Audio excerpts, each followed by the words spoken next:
mission and doctrinal statement, more or less, is personnel recovery, combat search and rescue.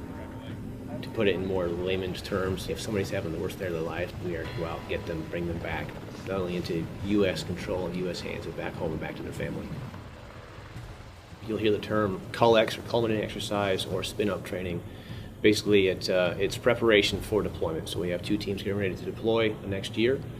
They spent the year prior training in multiple skill sets, and then this is kind of a coalescing exercise at the end that takes all the things that they trained all throughout the year, wraps them up into a deployment-like exercise, and delivers them the most probable mission sets that they would encounter in their area of operations. We do the best we can to mimic what they might experience downrange. Like the guys to the north, the guys hitting IED in their MRAPs on their way over here? Is that Normally our training consists of part task training. So just this week we're going to focus on the skills required to do structural collapse rescue.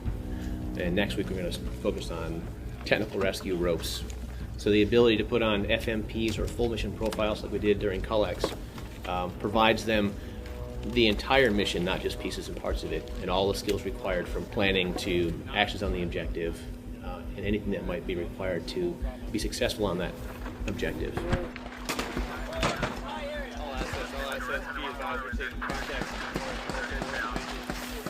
They get a standard mission drop as it would come downrange, and then they go through a planning session. In this case, they had 15 to 30 minutes to plan and get wheels up. And once they're on scene, it's completely up to them with the tools that they bring with them on the aircraft and on their person to accomplish the tasks that were given to them. Training of this magnitude is generally reserved for the final spin-up or CULEX training. It's extremely logistically heavy to facilitate. It costs a lot of money to get all the role players and the personnel to support it, and it's a huge load in the squadron, no matter how much you may contract out or not. It's a warm-up in some ways. In other ways, the primary intent of this is to let leadership within the squadron know that, yes, the team that I'm deploying is actually prepared to do it. Scarlet, what is his status? They've always been professional. They've always been very good at what they do. What this provided the team and provided the unit was that warm fuzzy that all the kinks were worked out and that their new members were up to the task of the more senior members who have more experience.